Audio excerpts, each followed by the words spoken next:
Sẹ́lẹ̀rú àgbo agbára àgbo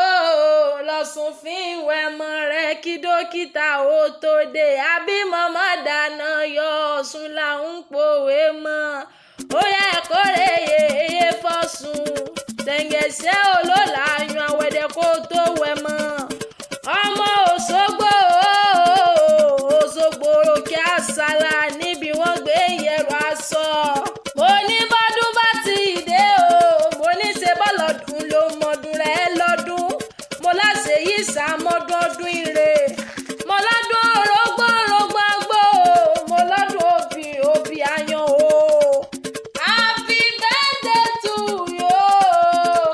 Olúgbéngà Karim mo ní ó máa gbóhùn ẹnu mi mo ní Roselyn lónìí kí ọ lónìí poríkì rẹ̀ jáde ó ló jẹ́ ní tó yàtọ̀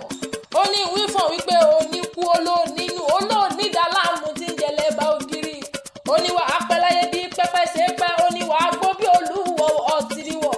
ó ní ṣé ọwọ́ rẹ̀ onídìṣẹ́ ó lálékún ọ̀la ó lálékún rẹ̀ olóòní gbẹgbẹ́ kó bàtà ó ní rere lọ́jọ́ gbogbo olóríire apẹ́rẹ́ olóríire apèsè ó mo ní dúdú oṣù ó dúdú bí kóró ṣí mo lẹ́wàá rẹ̀ ń tanná jáde mo ní ó máa ń gbóhùn ẹnu mi agùntàṣọ lo ọkùnrin mo léyìn fún jowó eyín mẹ́nugún oníkànga jípọn mo léyìn funfun ẹnu rẹ̀ a máa dá a lọ́rùn mo láà máa mú kọ̀ọ̀kan wá gbóná ìyáyá mo lórúkọ rẹ̀ ń fọlá orúkọ rẹ̀ ń fi kẹ́hàn nítorí ó fohùn gbogbo ṣẹ̀wá lọ́kùnrin Sẹ́lẹ̀rú àgbo agbára àgbo mo lọ sún fi ń wọ ọmọ rẹ̀ kí dókítà ó tó dé mo ní Roselyn ní imú ọ̀rẹ́ ìlú bàbá tó bí ọlọ́mọ gangan mo ní sọmọ pọ́mọ Òṣogbo ní ọ́ lọ́sùn gangan àmọ́ kí n tó mú ọ̀rẹ́ ìlú Òṣogbo jẹ́ ń sáré fẹsẹ̀ kan tẹ̀lú Ọ̀ṣun tó tẹ̀lé Oǹdó ọmọ Ọ̀ṣun wò ó mo ní ṣe bẹ́yìn lọ́mọ odòkan tí wọ́n ń pè lọ́ṣun ọmọ àtẹnigbọ́ ló lódó ìdè òkòǹkan tí wọ́n jẹ́ lọ́ọ̀gùn ilé mo láti ibòmí sọ̀tọ̀ omi làbù mú ìlú àró oríkì abala sàlámù olóró kígbo nílé ó tún gbàlejò kí ọmọ yẹn yọ ọsùn yẹn yá tẹ́wọ́ gbẹjọ yún lábẹ́rẹ́ ẹlẹ́ẹ̀láàró ọlọ́dẹ ẹ̀gà ṣuṣu ní yàrá ìwúrọ̀ rẹ̀ kó ti ń jẹ lẹ́sẹ̀ gàgẹ́rẹ́ ní ti jẹ àgbọ̀rọ̀gún ti ń jẹ lẹ́sẹ̀ yàrá àkọ́ gàgàrà tó lórí ọ̀pẹ̀rẹ̀ ilé téńté níbẹ̀ wọ́n ti ń pa lára àtàntàn gbójú obìnrin tí ń yọmọ rẹ̀ lọ fi o. mo ní ó má jà mí ní ọmọ ní mọ̀mọ́lé bàbá rẹ̀ gangan mo ní mọ̀mọ́ bí wọ́n ti ń kí àwọn bàbá ńlá bàbá rẹ̀ tí wọ́n fi ń kówó jáde lápò mọ̀mọ́ bí wọ́n ti ń kí àwọn bàbá ńlá bàbá rẹ̀ tí wọ́n fi ń kówó púpọ̀ fún ni mo ní ṣe bí wọn náà lọ́mọ wọ́n ọmọ ẹ̀kan mo ní dọ́fí ọ̀rọ̀ ọmọ alára ti ń dára mo lára ló máa dá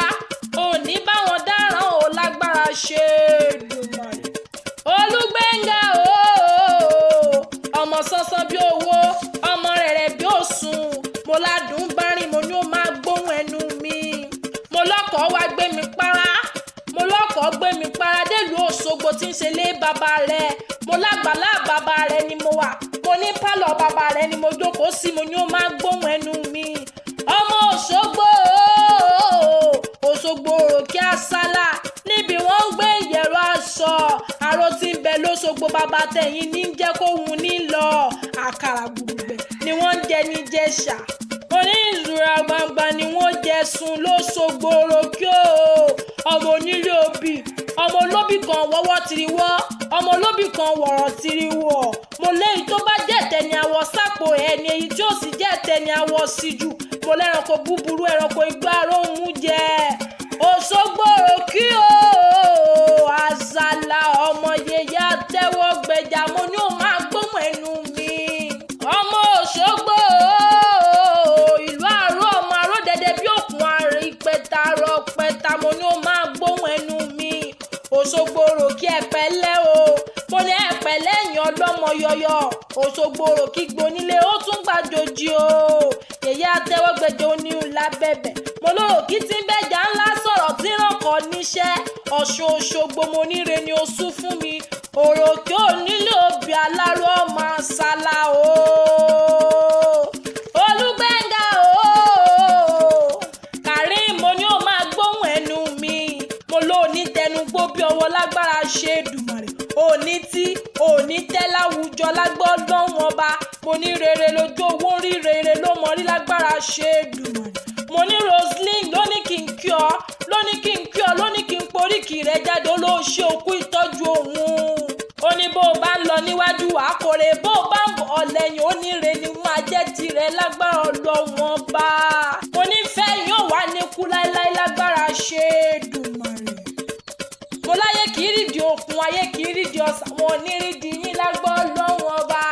From T&K Voices we wish you happy birthday o. Long life and prosperity o. Sẹ́lẹ̀rú àgbo agbára àgbo lọ́sùn fi ń wẹ̀mọ rẹ̀ kí dókítà ó